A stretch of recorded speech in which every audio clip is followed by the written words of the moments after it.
Hi, and welcome to another edition of Talkin Sports. I'm Charlie DeBiase, sports reporter for the Staten Island Advance.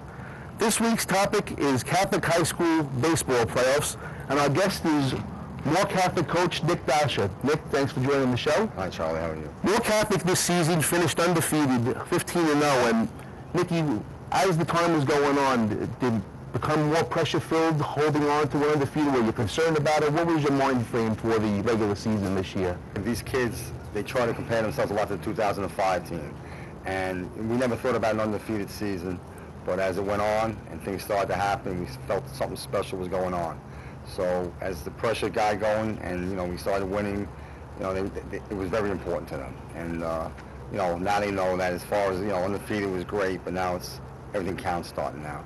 And you had your share of, you had some blowout wins, but you had your share of one-run, two-run victories, and also you were definitely rewarded for a lot of hard work. It wasn't the easiest thing going undefeated this season. No, not at all. I mean, so many, 2 games against Peters, 1-0, 2-0. I always said this team works harder than any team I ever coached, but every game was a nail-biter. Moore Catholic, of course, represented Staten Island in the seeding round as the island champion, and Nick, you lost to Severity in the seeding round championship game, I guess you would say, but did that concern you losing that game, or what was your mind frame going in and after that game? We wanted to win that first game, and we did that, and then the second game, I think both teams played a certain way that, everyone got their work in, and whoever won, but it wasn't really important to us being 1 or 2. And we're very happy the way things turned out. The Mavericks opened the playoffs on Wednesday night with an 8-4 victory over Mount St. Michael, and the one thing about Moore Catholic is, and I guess it's true for any team that is challenging for a championship, is the Mavericks dominate in pitching and defense. And when you start with pitching for Moore Catholic, you have to start with Eddie Medina and Mike Carletti. Nick, what have those 2 kids meant for this team so far? They've been the story all season long. I mean, everyone knows about Eddie. He's been here since his freshman year, 2005 city champion. And Mike Carletti, who nobody works harder than Mike, and he's really stepped up this year. I always say it's like 1A, 1B. They're like both aces. And with Dylan McNamara as our number 3, I think they can go up against anybody in the city. And of course, the other part of it is the defense. And I've seen them several times this year. Defensive plays that have actually won games. The first foul game early in this year, which I covered. Third baseman Frank Marchicello, Carletti and Medina split time at shortstop. Second baseman Richie Perez, center fielder Carmine Pleccia, left fielder Joe Harton. The defensive guys on your team and the plays that they've made this year have been unbelievable. Charlie, we've stressed all year with the wood bats, pitching and defense. It makes such a big difference. And I've coached a long time. And a lot of kids you mentioned I've had since they're 10 years old in Little League. And just to see them mature and the way we throw the ball around the infield after an out, I think it's impressive. Now, does it become twofold when the playoffs start? Does it become that much more important defense with the playoffs now underway? I really do. I think that, your pitching and your defense, even like you said last night, it was probably not one of our better games. Eddie struggled a little bit here and there. We made an error, which we haven't done, on a double play ball. But, you just try to, we call that snowball effect. We just want, if we make a mistake, try to stop it right there, make a big pitch, turn a double play, throw somebody out, and just stop it from getting bigger and bigger. Now, your team has obviously done well enough this year offensively to, you went 15-0, you lost the 1 game in the seeding round that didn't really affect you too much and all.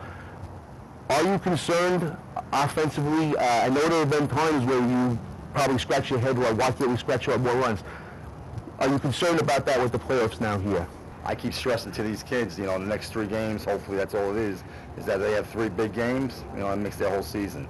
And, forget about the regular season, forget your batting averages, and just strive to do your best right now when it counts. Moore Catholic won the 2005 intersectional championship. How hard is it to win a city championship? We stress these kids from day one how hard it is. I think especially for a Staten Island team because, once we start playing, every game's away.